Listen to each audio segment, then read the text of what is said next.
We want to talk to you a little bit about power. One of the key aspects to being an effective strategic leader is to think very critically and deeply about the acquisition and use of power in an appropriate means to move the organization forward.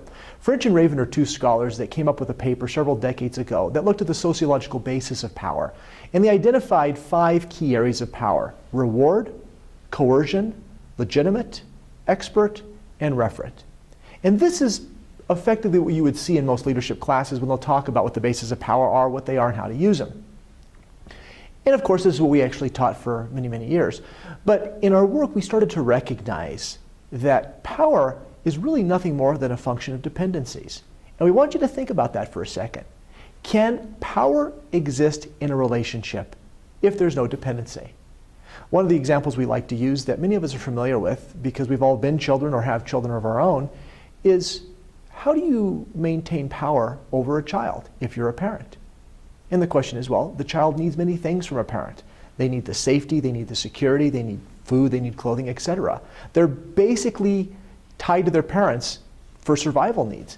And as they get older and move on to teenagers, they need things like transportation, they need money, they need ways to do the things they want to do. And at some point, when children leave their parents and they sever those bounds of dependencies, they become independent.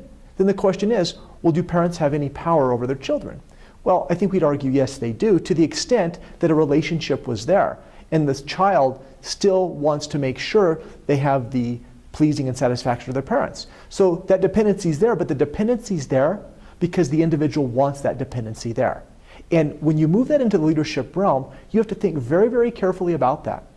If you're in an organization and you have a particular expertise, you have power if that particular expertise is valued in the organization.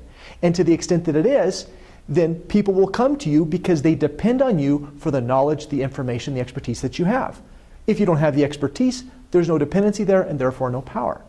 We want you to think very carefully about the context that you find yourself in as either a parent, a child, an employee, a manager, a leader, and ask yourself, where are the dependencies in the organization?